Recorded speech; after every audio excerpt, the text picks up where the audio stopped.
You're watching the show that puts Mid-Michigan news in focus. This is Focal Point. What's that new sweet smell in East Lansing? More on that coming up on Focal Point. Up next on Focal Point, find out what East Lansing businesses have left during the summer and which ones you can expect to see this fall. Victory for MSU! And 100 years later, MSU's fight song finally has a name. We're talking to John T. Madden about the Centennial Celebration. Focal Point starts now. Hello, I'm Matt Miller. And I'm Brett Cast. Welcome to Focal Point. Now, summertime is typically slow for local businesses as students migrate back to their hometowns. They return to campus this fall to find many businesses along Grand River gone and many new ones taking their place. For many, it can be hard to see a business leave, but the idea of a new one taking its place is reassuring. Every fall, downtown East Lansing welcomes in new businesses, usually because another business couldn't last through the brutal summer in a college town. In a college town market, to be frank, it's a little bit difficult of a hard market to break into. Amy Schlussler is the community development specialist for the city of East Lansing, and she says losing businesses through the summer is common. I think that conservatively it would be fair to say that you see at least 5 to 10 businesses every summer. And it's not just your typical mom and pop stores that can't survive. Just this past summer, businesses such as La Bodega, Moe's Southwest Grill, Tide 102, Firehouse Subs, and What Up Dog all locked their doors for good. Another business that closed was Grand River Coffee, a very popular spot among the college crowd, and that took many by surprise. My understanding of that is that there was no financial situation, that the owners just wanted to move on and not have to own a cafe. While customers can no longer enjoy their past favorites, some other new businesses are opening and creating excitement. Charles Hong is the owner of the new Kasutamu sushi restaurant, which moved into the previous Firehouse Subs location and opened just a week ago. There's a lot of sushi restaurants around here. We want to be different. We want to be a place that somebody can come and build their own rolls. While Kasutamu is up and running, Jersey Mike's is set to open up in about a month, taking the former location of Moe's Southwest Grill. And while these businesses have time to rake in the fall profits, they aren't immune to the summer slump. It's really, right now we're playing everything by ear, and we're trying to do the things that we think will work. And if it doesn't work, we're just going to have to change and adapt to it. Now, Grand River isn't the only place to see turnover. Goodrich's ShopRite on Trowbridge was unable to renew their lease, which led to closing after 50 long years of business. ShopRite has been replaced by Fresh Time, a farmer-style market specializing in fresh meat, produce, and baked goods. It's a company that started up about a year ago and has been a part of the East Lansing community for more than 5 months. The company plans to expand and have 17 stores throughout Michigan, and they are known specifically for selling healthy, fresh, organic foods. And there's a wide variety of items to choose from. A lot of people get the feeling that we're just a sheer farmer's market, but we're not. We're a full grocery store, a full food service department with pizzas and sandwiches and full sushi bar, as well as grocery and phenomenal meat counters. East Lansing is a college town. Business did tail off a bit during the summer, but student traffic has picked up with school back in session. As easy as a business seemed to come and go, it's a huge undertaking to start a new business. Business owners have to go through many hoops to build and get the doors open. One business we spoke with seems to be in the process, but they're finally glad to be open. This section of Grand River by the MSU campus could be considered bustling. This could mean plenty of business for the small shops on that street. Some have been here before, and some have come in recently. We opened a little over 2 months ago.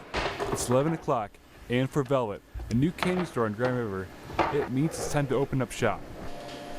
Trisha Barakovich is the owner and says it's a long process just getting the doors open. We came a year early and set up and scouted out different locations. And when we finally decided on a location, it probably took about 5 months to build out.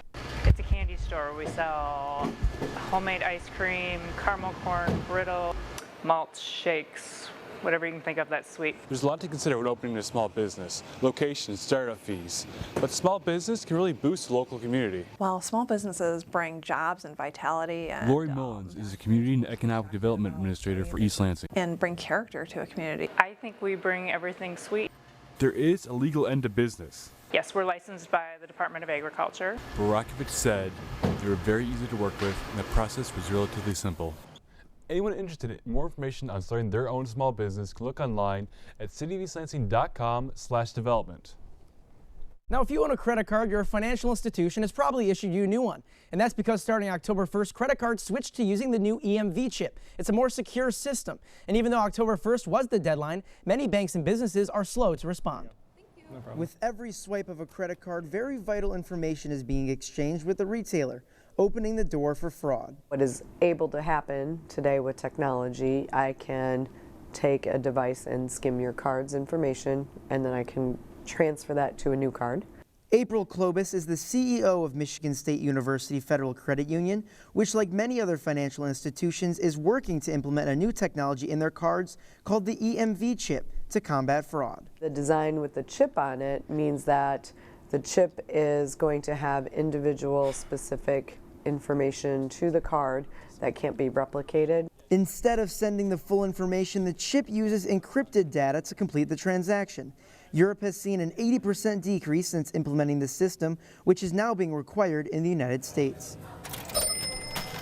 One business that was ahead of the curve is American Fifth Spirits in Lansing, whose co-owner and head distiller Rick Weibel made sure he had the system in place early. I spoke with my credit card processor probably the beginning of the year, beginning of 2015. While October 1st is the deadline set for the new technology to be in place, many people still don't have their updated cards. I don't have any of the security credit card chips in either my Chase Bank or my Michigan State Federal Credit Union, but I would like to see it implemented pretty soon. And how soon is soon? Process right now, working actively on the project, but we expect to be complete in about 2 months. Now, even though the deadline was October 1st, it is still legal not to supply the new technology. The deadline simply means that the liability for fraud shifts to the party that is not up to date. The MSU Police and Fire Safety Report is out, and there's good news. Crime on campus has declined. The report documents crime occurrences from 2012 to 2014. Liquor and drug arrests and car theft decreased in 2014 compared to previous years. The university police force keeps a daily crime log, and the information is compiled into a report on an annual basis. But even though crime stats are down, students across campus have recently fallen victim to a common scam. Focal Point's Daniela Bruce shows us how students can easily be targeted, especially when they let their guard down. Hello? Rachel Folkmeyer usually answers her phone if an unknown number calls, but a couple weeks ago, she answered one that she wishes she hadn't. It was a machine and it said, your debit card this is MasterCard, your debit card has been frozen. Rachel has a MasterCard, so she thought this was a legitimate call. It was like, to unfreeze your card, please press 1, so I did it, and then it said, please enter the 16-digit code on the front of your card, and I did. The caller even asked for her 4-digit PIN. Basically, as soon as they get off the phone, a lot of the victims have been realizing that it's a scam. And that is exactly the feeling that Rachel had. And as soon as it ended, I was like, oh my gosh, I just got scammed. Detective Nicole Simi says a lot of students are being targeted in these scams. That person is using like call spoofing, that type of thing, which is free and pretty easy to use. Simi said most people's first instinct is to contact the police during situations like this, which isn't wrong, but she emphasizes that there is one important step that needs to be taken before contacting law enforcement. Try and call the number of the money service that they used. A lot of times they can cancel those funds before they're picked up. Instantly, I called my bank and canceled the card. Simi gives some simple advice to those who think they may be a victim of a phone scam. So it's best just to hang up. You can try calling that number back, and obviously, for the most part, if it's a legitimate number, you're going to get that legitimate agency. Definitely was a learning experience, because if they would have asked my social security number, I would have given it to them. Just don't give your number over the phone for any reason. If your card's frozen, just go to the bank and unfreeze it. In East Lansing, Daniela Bruce, Focal Point News. If you ever receive a call like that, Detective Simi said the best thing to do is remember not to give information, only confirm. No more parking meters and free laundry. Well, paying for parking and doing your laundry on campus just got easier. Yeah, and MSU celebrated its 100th homecoming. We'll take you to those festivities next. When do we give up? When do we just close our eyes and say, that's it? This water's too polluted. This disease too far along. To a Spartan, the answer is simple. Never. Because Michigan State was founded on the belief that our purpose is to make the world a better place. And when you're open to unconventional thinking, value people's differences, and are willing to forge true partnerships, then and only then can you solve the world's toughest problems. Like renewable energy, clean water, and Parkinson's disease. Because we know our true triumph lies in the impact we make on the world around us. And after all, if we don't do it, who will? Spartans will. The MSU Police Department has improved their alert system, which informs students of on-campus incidents and emergency procedures, notifying the MSU community more frequently and quicker in the past.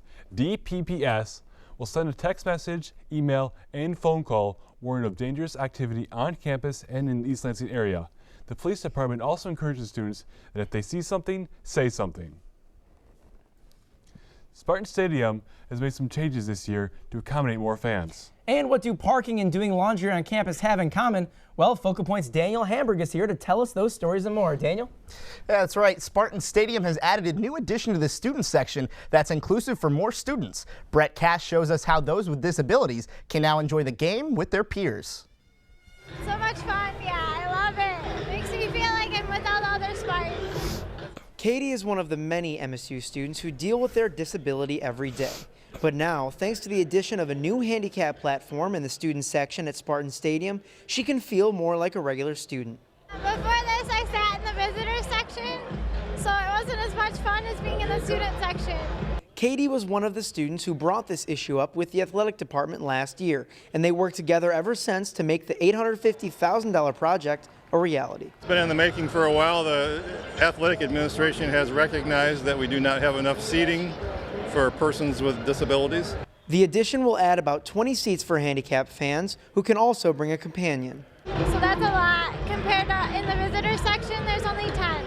They've been very, very appreciative of the space, and as you can see, it's pretty full. The addition of the platform also took away a large amount of seating in the student section, but that doesn't seem to bother many of the MSU students. Well, in fact, I expected a few complaints from the students for the loss of the seats, and we've gotten none that I know of. I think it's a great opportunity for more Spartan patrons to come to games, knowing that there's plenty of seats available if they do have a disability. In East Lansing, Brett Cast, Focal Point News. Not only was the platform added, but the ramp leading into the section was also updated with a smaller incline. And last year, students living on campus got a bonus. They no longer had to pay to do their laundry, but they did have to start swiping their IDs to start the wash. Now MSU students no longer need the IDs. MSU officials say this was a strategic move to lower the cost from using card readers. Now housing will monitor laundry rooms more closely to prevent non-residents from using the machines. And students and visitors who park on MSU's campus now have a new, more efficient way to pay for parking. Pay by Plate allows visitors to pay using credit cards, in addition to cash and coins. Kiosks are stationed near parking ramp entrances. You punch in your license plate number, select how much time you want, and then pay. Users can receive text messages when their parking is about to expire and add more time by sending a reply message. Parking officials say they know when a vehicle's time has expired by checking the license plate with their online system to see how much time is left or whether or not they need to issue a ticket. And MSU Communication and Media Studies program was ranked 6th in the world by a recent QS World University Ranking report. The ranks are by subject and consider academic reputation, employer reputation, and research impact. The university received a score of 89.4 out of a possible 100 and is currently 164th in the QS World University Rankings. Well, students and staff have to get used to a new policy this year when dealing with a lost loved one. The grief absence policy allows students to take time to mourn for a lost family member without suffering academic penalty. Students just have to inform their associate dean and provide evidence, such as an obituary. This policy relieves instructors and allows these situations to be handled more consistently.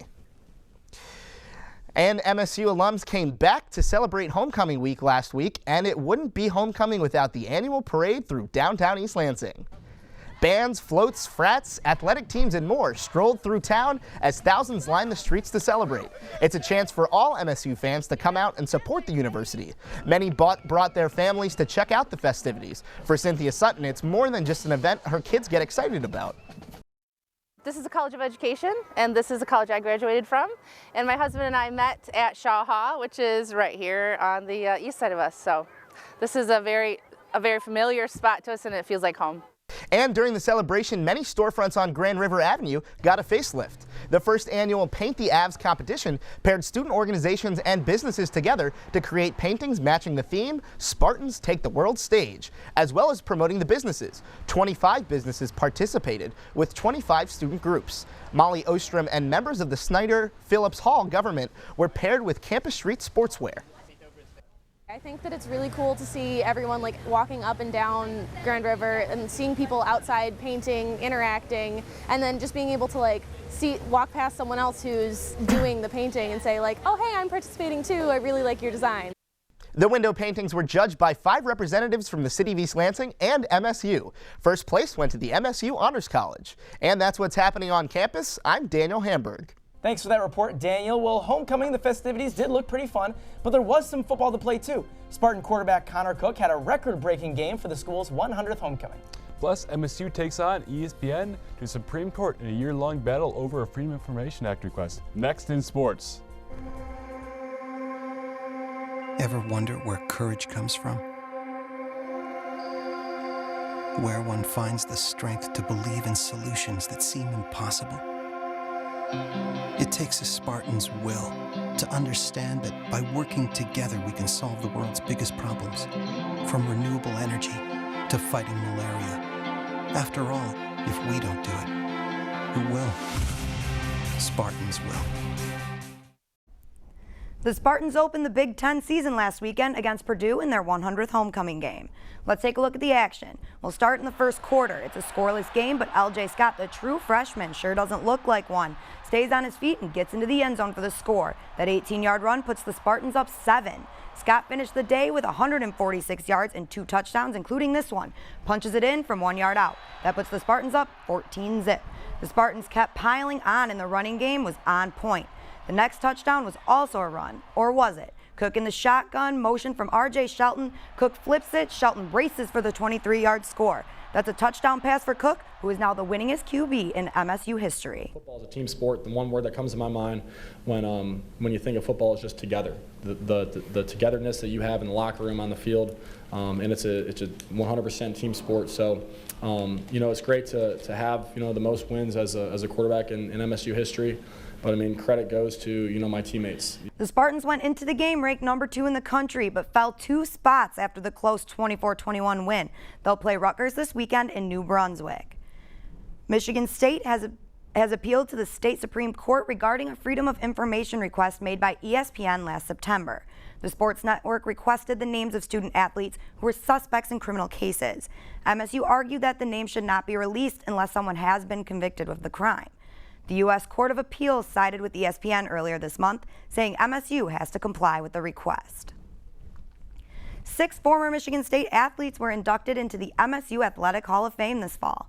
The 2015 class included Spartan guard Charlie Bell, who led his team to 3 straight Final Fours and an NCAA championship, and Andre Rison, who contributed to Michigan State's 1988 Rose Bowl win. Wrestling walk-on Pat Mickelvich also received the honor.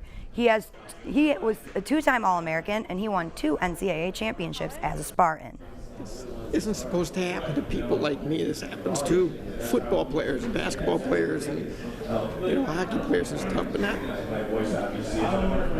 a 17-year-old walk-on. It just doesn't happen. This year marks MSU's 16th class to be inducted into the Athletic Hall of Fame. The College Football National Championship Trophy visited the Lansing area recently, and MSU fans are hoping it will make a more permanent trip come January. The trophy made a quick stop at the Okemos Walmart, where fans pose for photos. The trophy makes its way around the country throughout the season before it's given to the winner of the national championship game. We go to a game every week. We go to the highest profile game we can find. So over 14 or 15 weeks, we pretty much always end up doing at least one game with the team that eventually wins the trophy. A new trophy is made each year, and this one is made of gold. Early last month, former Spartan and now NBA champion Draymond Green donated $3.1 million to Spartan Athletics. This is the largest single gift a student athlete has ever given back to the program. $1 million will go towards the new Draymond Green Strength and Conditioning Center at the Breslin, while the other $2.1 million will go to will fund an endowment for scholarships. This was just a small way of me saying thank you. You know, I can say thank you all I want, and you know, I can talk to Coach Izzo every day, but how do I do something to say thank you, but to also help, you know, these guys over here have the opportunity that I. And speaking of MSU basketball, CBS Sports named basketball coach Tom Izzo and MSU football coach Mark D'Antonio the best college coaching duo in America. This title recognizes the growth and accomplishment each program has had over the last 8 years. Football has won back-to-back major bowl games in 2014 and 2015, while basketball made it to the Final Four last season. MSU field hockey faced a tough loss against Pacific University last Sunday after a controversial call at the end of the game. The controversy rose in the last 3 minutes when the official called a stroke, or when the ball hits a body part of a player, preventing it from going in the goal. The stroke was called on MSU, but many believe the opposite. This led to the penalty shot that gave Pacific the win. First half, second half, we talked about the half about 50-50 balls and us winning those balls so we can play a more proactive style. And we allowed Pacific to get a through ball in that penetrated the circle that gave them a corner. So I'm disappointed that we didn't put two halves together today. Spartans lost 2-3 to the Tigers, and they will face off against the Ohio Bobcats in Athens. The MSU hockey team started off the season with an exhibition game against Western Ontario. Only 2 minutes into the first period, Spartans get a 2-on-1. Beautiful pass and a one-timer by Cody Milan gives the Spartans an early 1-0 lead. Western Ontario now with their chance. On the power play, the deflection rolls into the net, and that ties the game at 1. Now, on to the second period. The Spartans strike early again. Travis Walsh gets the rebound and scores what would be the game-winning goal. Spartans take it 2-1. Some physical play out there, I thought was a positive. So I think in the end you want to play these games as a step in the next part of the process of preparing for your season, and I thought that helped us achieve that objective for the day. The Spartans start the regular season this weekend as they take on Maine and Lake Superior State. And that's what's happening in sports. I'm Daniela Bruce. Thanks, Daniela. And while MSU played the 100th homecoming game, another MSU tradition celebrated its centennial. 100 years later, and the fight song is getting a new name. Focal Point's Daniel Hamburg takes us marching with the band. Spartan teams are bound to win. They're fighting with the Vim. I always used to joke about we're fighting with a Vim. And the question was, what's a Vim? Henry Nelson is 92 years old. I was in the band 1940 to 43. Almost as old as the fight song itself. And I've probably played the thing with no exaggeration at least 1,000 times over the years in one unit or another. And that same tune is what current marching band members still play today. It's tradition to open every rehearsal with it. You know, it's something we all care about. It has to do with football and just our sports teams and everything, which we're all very involved with. After hours of practice, it all culminates here in Spartan Stadium, where the fight song has been played for 100 years. And 100 years later, the fight song finally has a name. Think about the tagline of the fight song. It is clearly victory for MSU. I mean, it's the powerful finish, right?